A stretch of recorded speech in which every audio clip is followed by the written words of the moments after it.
ایک دفعہ دیا درود پیش کیجیے، اللہم صلی علی سیدنا و مولانا محمد وعلی آلہ وعترتہ بعدد کل معلوم لک۔ آج کا ہمارا درس قرآن سورہ نساء کی آیت نمبر 92 سے شروع ہو رہا ہے۔ اس میں اللہ رب العزت فرماتے ہیں وما کان لمؤمن ان یقتل مؤمنا الا خطأ، اور کسی مومن کے لیے یہ جائز نہیں کہ وہ کسی دوسرے مسلمان کو، کسی دوسرے مومن کو قتل کر دے، الا خطأ، ما سوائے کہ اس سے غلطی ہو۔ ومن قتل مؤمنا خطأ فتحریر رقبۃ مؤمنہ، اور جس نے کسی مسلمان کو خطأ یعنی غلطی سے قتل کر دیا تو اس پر ایک مسلمان آزاد کرنا لازم ہے۔ ودیۃ مسلمۃ الی اہلہ الا ان یصدقوا، اور اس کے وارثوں کو دیت عطا کی جائے ما سوائے اس کے کہ وہ معاف کر دیں۔ فإن کان من قوم عدو لکم وہو مؤمن فتحریر رقبۃ مؤمنہ، پھر اگر وہ مقتول اس قوم سے ہو جو تمہاری دشمن ہے اور وہ مقتول مسلمان ہو تو صرف ایک مسلمان کا آزاد کرنا لازم ہے۔ یہ اس آیت کا جو شان نزول ہے وہ یہ کہ غزوہ احد میں حضرت حذیفہ بن یمان رضی اللہ تعالی عنہما، آپ کے جو والد گرامی ہیں حضرت یمان، حضرت حذیفہ کے والد حضرت یمان، حضرت حذیفہ بن یمان کو صاحب سر رسول کہا جاتا ہے، یعنی رسول اللہ صلی اللہ علیہ وآلہ وسلم کے رازدار، یہ حضرت حذیفہ کا لقب ہے، سر رسول۔ تو حضور علیہ الصلوۃ والسلام حضرت حذیفہ سے راز کی باتیں کرتے تھے اور راز پوچھتے تھے۔ جو مشکوک لوگ ہوتے تھے، جو منافقین تھے، ان کا پتہ حضرت حذیفہ کو بہت زیادہ ہوتا تھا کیونکہ آپ ان کی خبر گیری بہت رکھتے تھے۔ تو حضرت حذیفہ کے والد بھی غزوہ احد میں شریک تھے۔ تو جب غزوہ احد میں معاملات بگڑے، نظام سارا درم برم ہوا، مسلمانوں کی صفیں ایک الٹیں، تو اس وقت ایک بلوا سا ہو گیا، پتہ نہیں چل رہا تھا کہ کون کس کے ساتھ لڑ رہا ہے۔ مسلمان آپس میں بھی ایک دوسرے کو خطان مارنا شروع ہو گئے۔ اسی اثناء میں حضرت حذیفہ نے دیکھا کہ ان کے والد یمان ان کے ساتھ مسلمانوں کا ایک گروہ لڑ رہا ہے، حملہ آور ہے۔ اب ان سے وہ پہچانا نہیں جا رہا تھا کیونکہ ہر ایک نے وزیریں ڈالی ہوتی ہیں سر کے اوپر بھی، جس کی وجہ سے شکل ٹھیک سے نظر نہیں آ رہی ہوتی، منہ بھی ڈھانپا ہوتا ہے جنگ کے اندر۔ تو حضرت حذیفہ زور زور سے کہہ رہے تھے کہ یہ میرے والد یمان ہیں، انہیں نہ مارو، مسلمانوں سے ہی کہہ رہے تھے، وہ بھی مسلمان تھے سامنے۔ اب وہ بھی اپنے آپ کو ثابت نہیں کر پا رہے تھے کہ میں ان کو کیسے بتاؤں کہ میں مسلمان ہوں۔ اسی اثناء کے اندر حضرت یمان جو ہے وہ شہید ہو گئے، تو مسلمانوں کے ہاتھوں سے حضرت یمان جو ہے وہ ان کی شہادت ہو گئی۔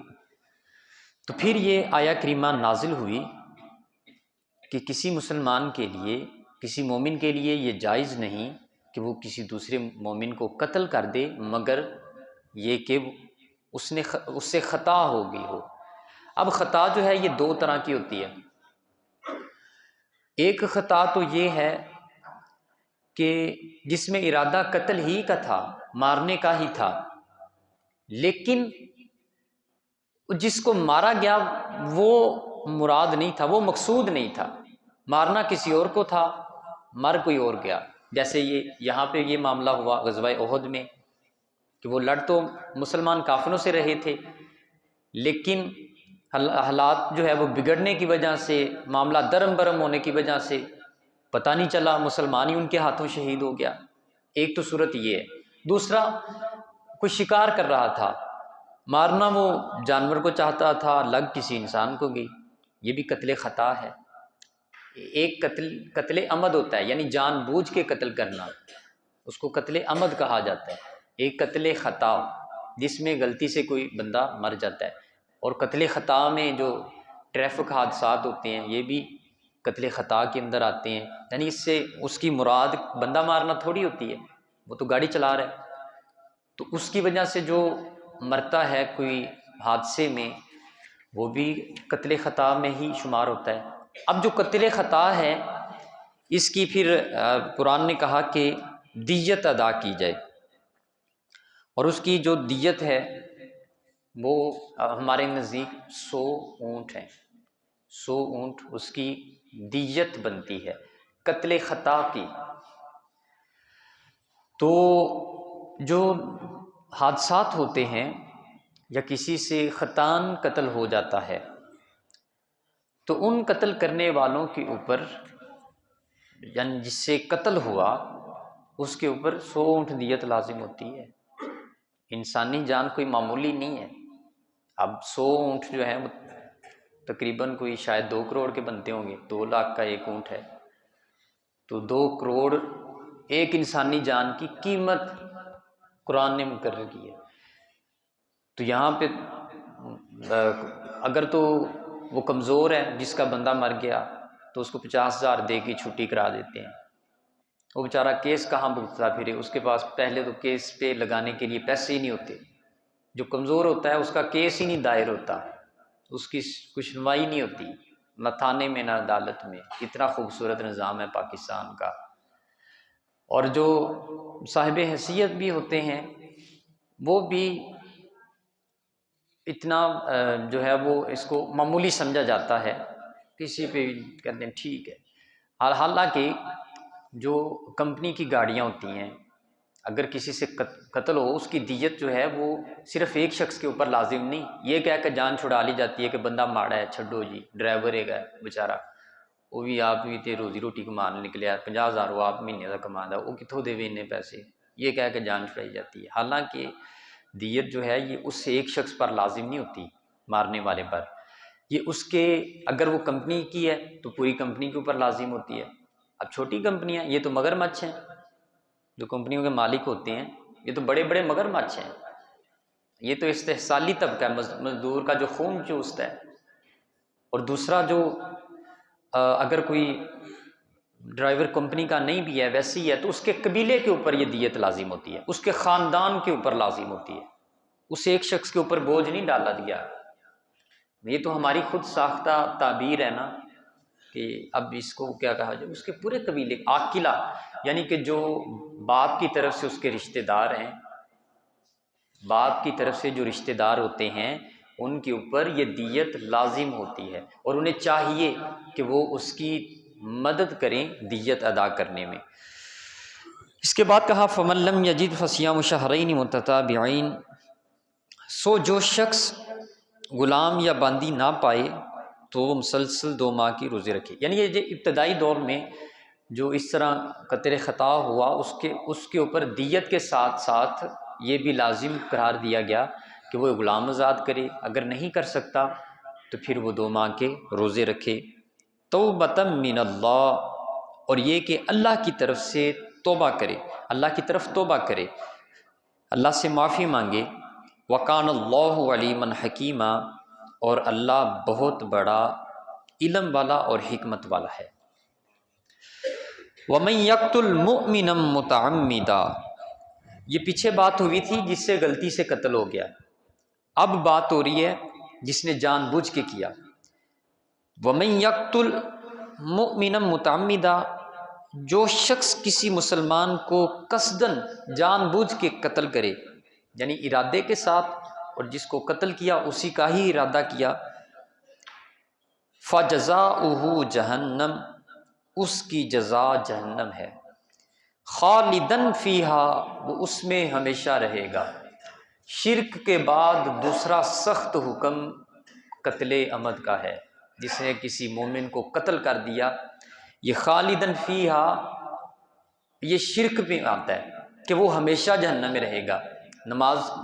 چھوڑنے والا اس سزا بھگت کے جنت میں جائے، جو روزہ چھوڑنے والا ہے یا کبیرہ گناہ کرنے والا ہے، شرابی ہے، زانی ہے، جو بھی ہے، اس کے متعلق ایسا حکم نہیں ہے خالدن فیہا کہ وہ ہمیشہ جہنم میں رہے گا۔ یہ قتل کرنے والے کے متعلق اتنا سخت حکم اللہ رب العزت نے یہاں پہ فرما دیا کہ فجزاؤہ جہنم، کہ اس کی جزا جہنم ہے، اور پھر تاکیداً فرمایا خالدن فیہا کہ وہ اس میں ہمیشہ رہے گا۔ اب اس کے حوالے سے جو مفسرین ہیں وہ انہوں نے یہ توجیہ پیش کی ہے ایک اپنے طور پہ کہ اس سے مراد وہ لوگ ہیں جو ابتدا میں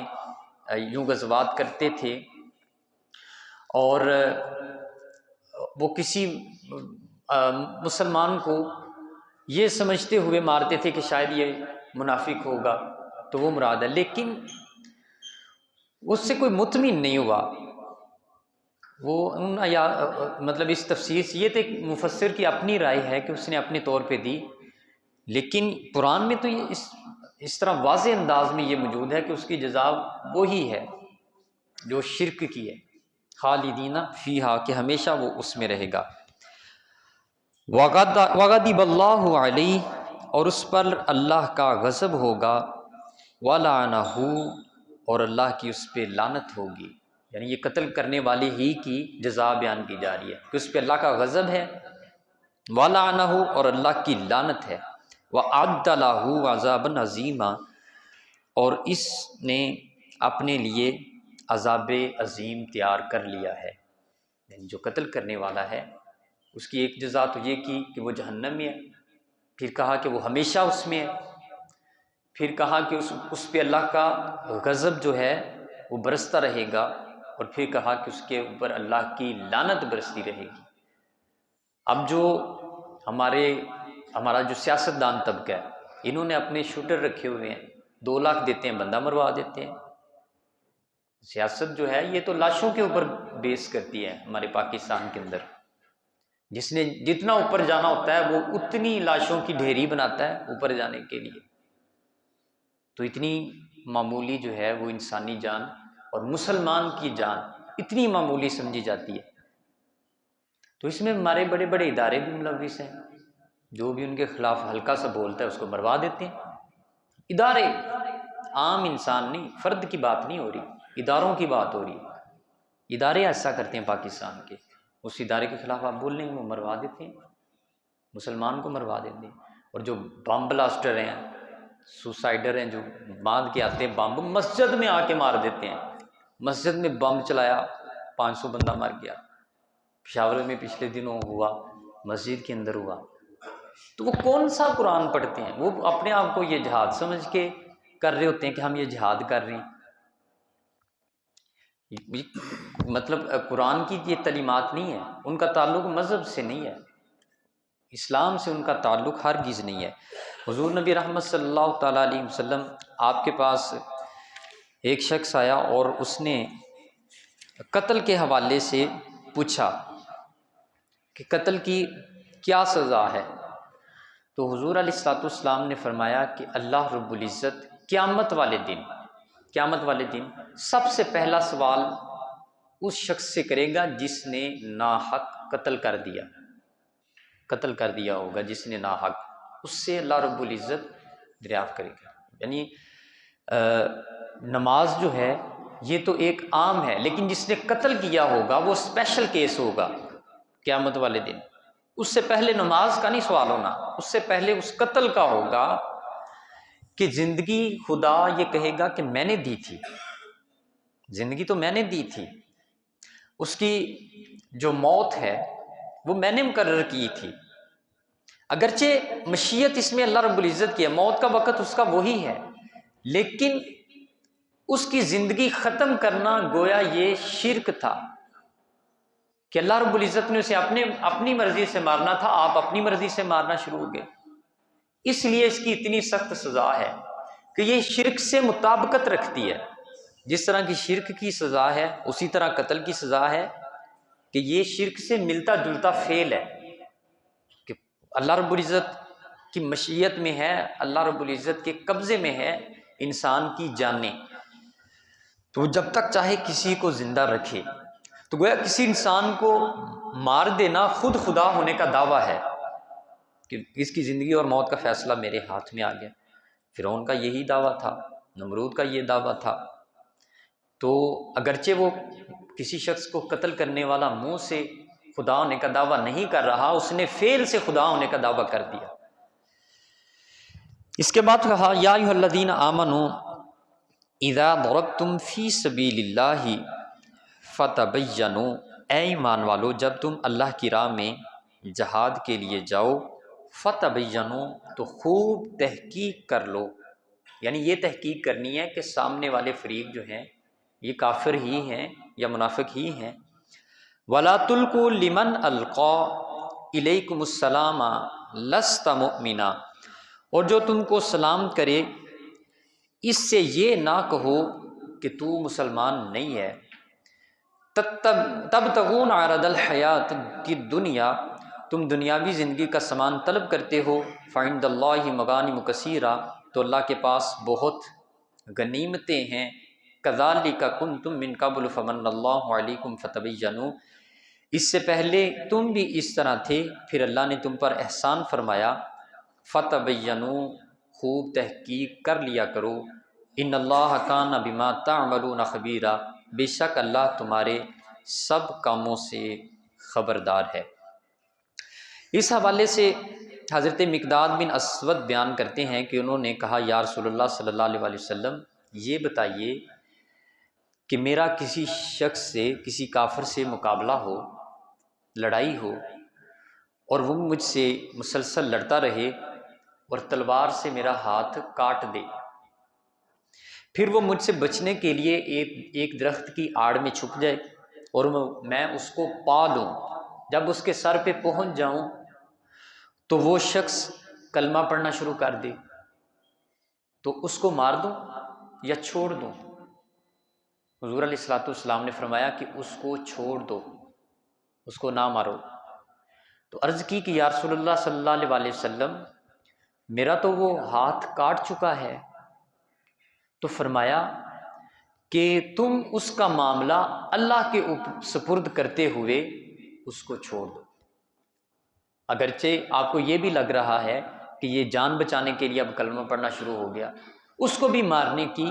ممانعت کر دی ہے۔ تو یہ جو آیت کا شان نزول ہے، اس میں حضرت ابو سعید خدری رضی اللہ تعالی عنہ آپ کی یہ ایک روایت ہے کہ ایک شخص جو ہے وہ مسلمانوں کا ایک گروہ کہیں پہ جا رہا تھا اور انہیں ایک شخص سے پہ شک ہوا جو اس سے پہلے غزوہ احد میں شریک رہ چکا تھا، تو انہوں نے اس شخص کو پکڑا اور اس نے کہا کہ میں مسلمان ہو چکا ہوں۔ اس نے بھی یوں ہی کلمہ پڑھا، لیکن انہوں نے سمجھا کہ شاید یہ ہمیں دھوکہ دینے کی کوشش کر رہا ہے اور اس کو مار دیا۔ پھر حضور علیہ الصلوۃ والسلام کو آ کے بتایا تو حضور علیہ الصلوۃ والسلام نے فرمایا کہ آپ نے غلط کیا، ایسا نہیں کرنا چاہیے تھا جب وہ کہہ رہا تھا کہ میں ایمان لے آیا ہوں، میں کلمہ پڑھ چکا ہوں۔ حکم جو ہے وہ ظاہر کے اوپر ہی ہے، یعنی ظاہری حال کے اوپر لگانا تھا، آپ اس کے دل کے اندر اتر کے اس کے دل کا حال نہیں دیکھ سکتے۔ تو وہ جو کہہ رہا تھا اس کی بات کا یقین کرنا لازم تھا، لہٰذا یہ کہا کہ فتبینوا، پہلے تحقیق کرو سامنے والے بندے کی جس سے لڑ رہے ہو کہ یہ مسلمان ہے یا نہیں۔ لا یستوی القاعدون من المؤمنین غیر اولی الضرر والمجاہدون فی سبیل اللہ باموالہم وانفسہم، یہاں سے ایک نئی بات شروع ہو رہی ہے کہ ہرگز برابر نہیں ہو سکتے دونوں مومنین میں سے جنہوں نے اعراض کیا، جو پیچھے رہ گئے، والمجاہدون فی سبیل اللہ، اور جنہوں نے اللہ کے راستے میں جہاد کیا، باموالہم وانفسہم، اپنا مال اور جان پیش کی، فضل اللہ المجاہدین، اللہ نے مجاہدین پر فضل کیا، باموالہم وانفسہم علی القاعدین درجہ، اور اللہ رب العزت نے ان کے مال اور جان پیش کرنے کی وجہ سے ایک درجہ ان کو فضیلت عطا فرما دی۔ وَكُلًّا وَعَدَ اللَّهُ الْحُسْنَى، اور سب سے اللہ نے اچھی عاقبت کا وعدہ کیا ہوا ہے۔ وفضل اللہ المجاہدین علی القاعدین اجرا عظیما، اور اللہ نے مجاہدوں کو بیٹھنے والوں پر اجر عظیم دے دیا ہے۔ غزوہ بدر میں جو مسلمان شریک ہوئے ہیں ان کی یہاں پہ فضیلت بیان کی جا رہی ہے، اور ان کہا کہ جو بدر سے پیچھے رہ گئے، جو مسلمان مومنین بدر میں شریک نہیں ہوئے، بامر مجبوری نہیں ہوئے یا یوں ہی نہیں ہوئے، تو فرمایا کہ ان کے اوپر بدری صحابہ کرام کی ایک درجہ فضیلت ہے۔ ایک شخص حضور علیہ الصلوۃ والسلام کے پاس حاضر ہوا اور عرض کی کہ یا رسول اللہ صلی اللہ علیہ وسلم، جو بدر کے لوگ ہیں ان کے لیے کیا فضیلت ہے؟ آپ نے فرمایا کہ جنت میں اللہ رب العزت ان کے محلات ایک درجہ بلند رکھے گا ان مسلمانوں کی نسبت جو بدر میں شریک نہیں ہوئے۔ تو حضرت عبداللہ ابن ام مکتوم رضی اللہ تعالیٰ عنہ اور ایک اور نابینا صحابی تھے، وہ حاضر ہوئے کہ یا رسول اللہ صلی اللہ علیہ وسلم، ہم تو نابینا تھے، ہم کیسے جنگ میں شریک ہوتے؟ ہم تو اس فضیلت سے پیچھے رہ گئے، تو ہمارے لیے بھی کوئی ارشاد فرمائیں کہ ہمارا کیا حکم ہے؟ ہماری تو مجبوری تھی، ہم جا ہی نہیں سکتے تھے۔ تو حضور علیہ الصلوۃ والسلام نے فرمایا، اب پھر یہ قرآن مجید کی یہ والی آیت نازل ہوئی، غیر اولی الضرر، سوائے اس کے کہ جس کی کوئی مجبوری تھی یا جس کا کوئی عذر تھا، یعنی وہ بھی بدری صحابہ کرام کی فضیلت میں شامل ہو گئے جو مجبوری کی وجہ سے پیچھے رہے تھے۔ درجات منہ ومغفرۃ ورحمہ، اللہ کی طرف سے درجات ہیں اور بخشش ہے ان کے لیے اور رحمت ہے۔ وکان اللہ غفور الرحیم، اور اللہ بہت بخشنے والا، بے حد رحم فرمانے والا ہے۔ یہ بدر میں شریک ہونے والے صحابہ کرام کی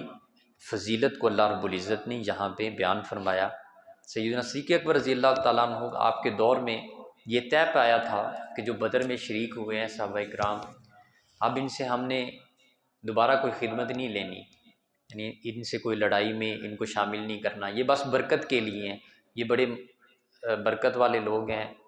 کہ ابتدائی جنگ میں یہ شریک ہوئے، لہٰذا اب انہیں دوبارہ ہم زحمت نہیں دیں گے۔ لیکن مسیلمہ کذاب کے خلاف جب جنگ لڑی گئی